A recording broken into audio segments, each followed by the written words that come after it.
Hey guys, Erin here with Timothy and Evie, 2 of my 3 kids, and we are back for one of my favorite things to talk about, books. And we are going to talk about our 2023-2024 read-alouds.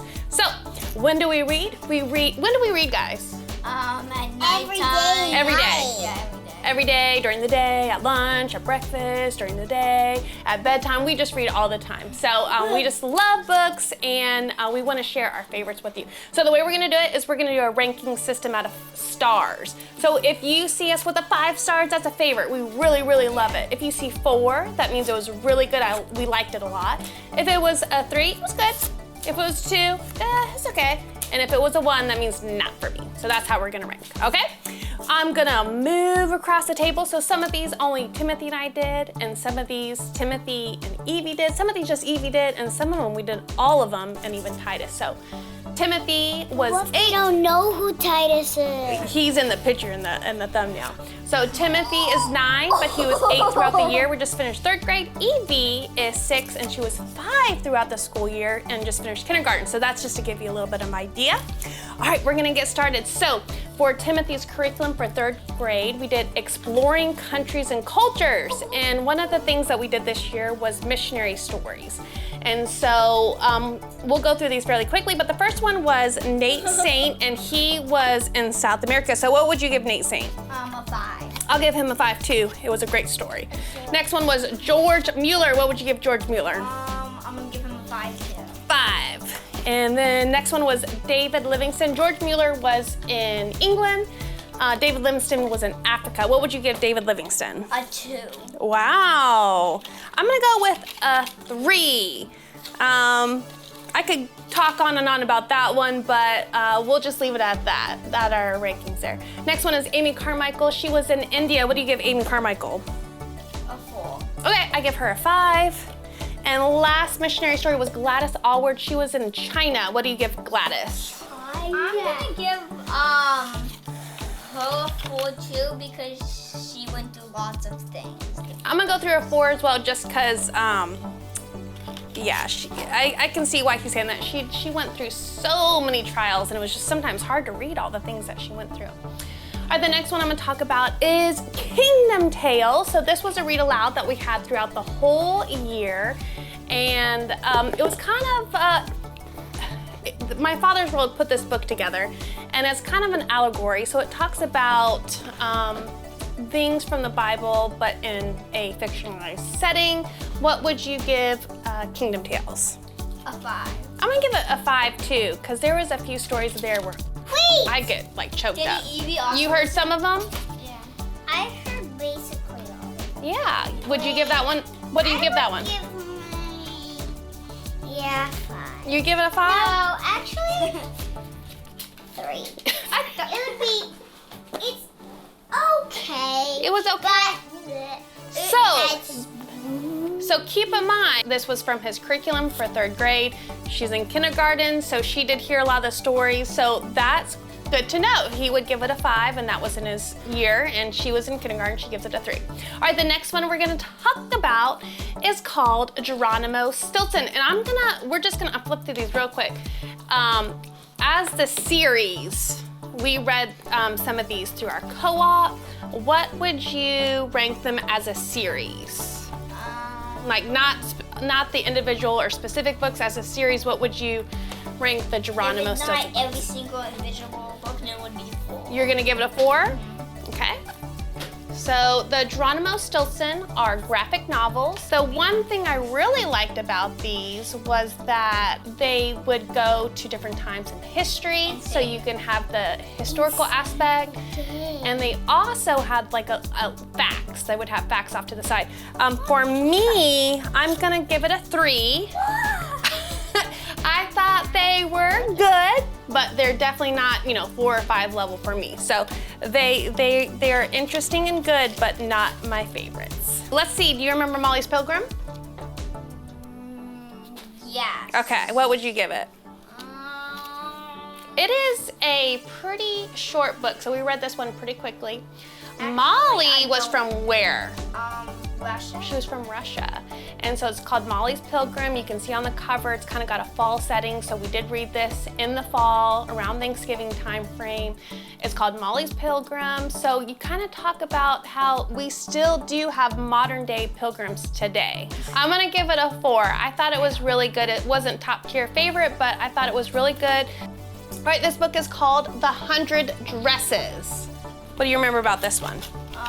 That some girls will be like, you don't have 100 good dresses to a girl who had very little money, and in the end, Want to look at the pictures in here?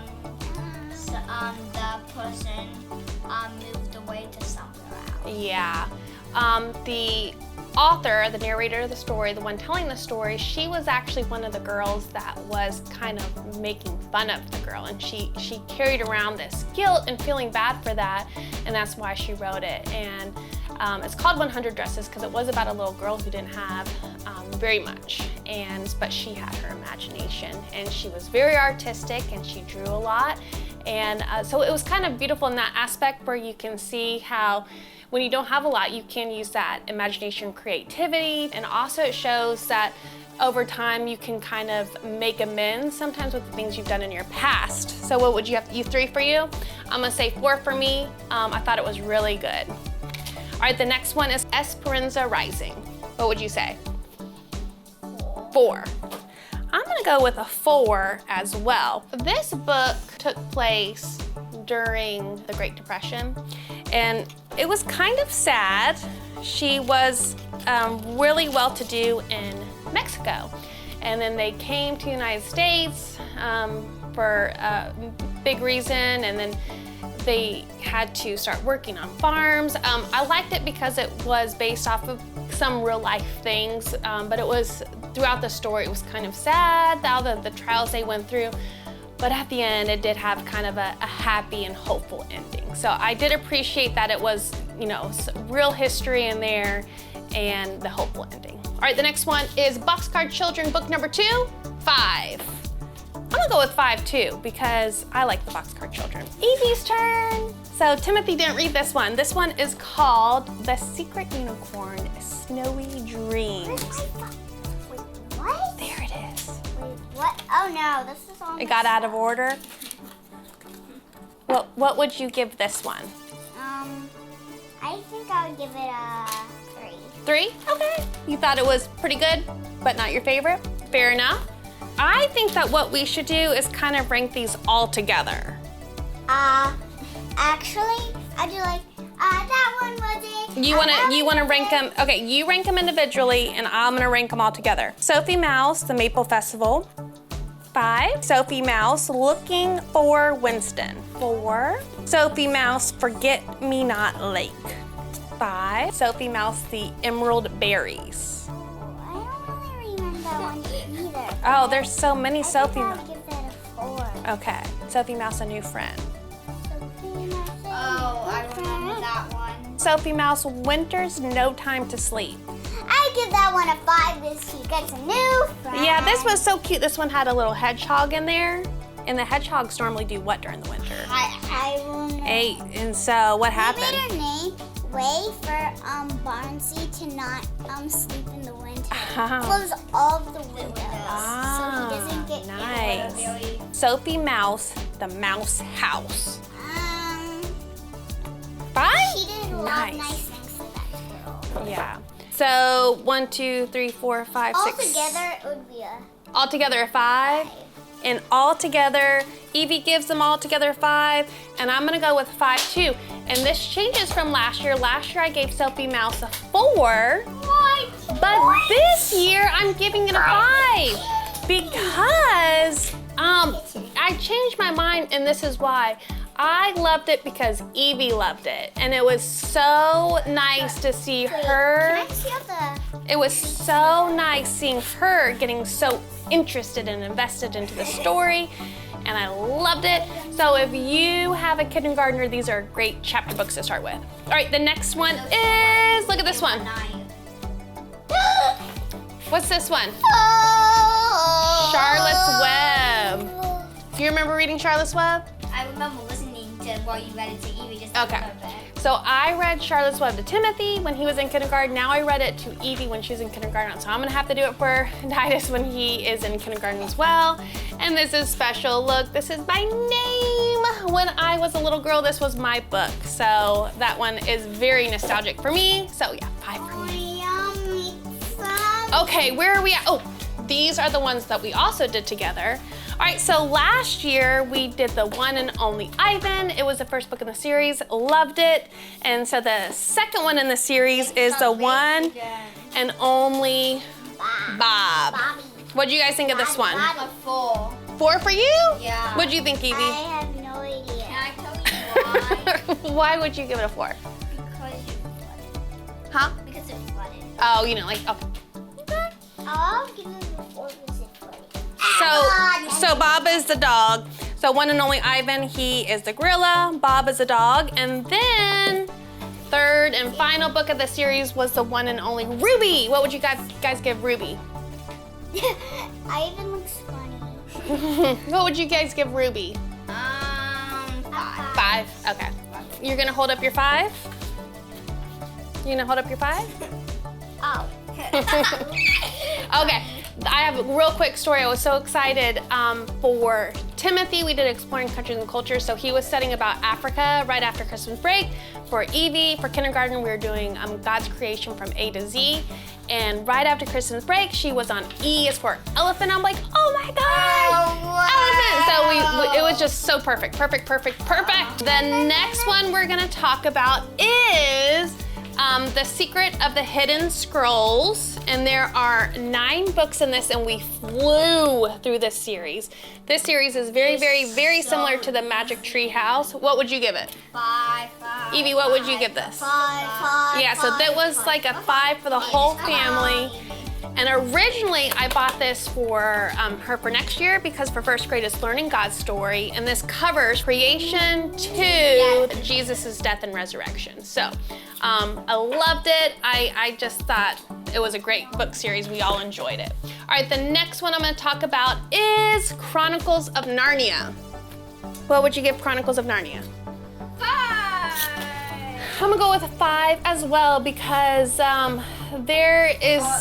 It was like only a couple books that would be a 4, but then combined it would be a 5. Combined all together as a series, it would be a 5. We just finished The Last Battle today. I think The Last Battle was probably my favorite. Do you have a favorite out of the whole series? This one. You like The Last Battle? Then The Lion, the Witch, and the Wardrobe. Then let's see. I'm gonna say maybe The Voyage of the Dawn Treader. Okay. And then The Silver Chair. Oh, because that's the order you like them? Okay.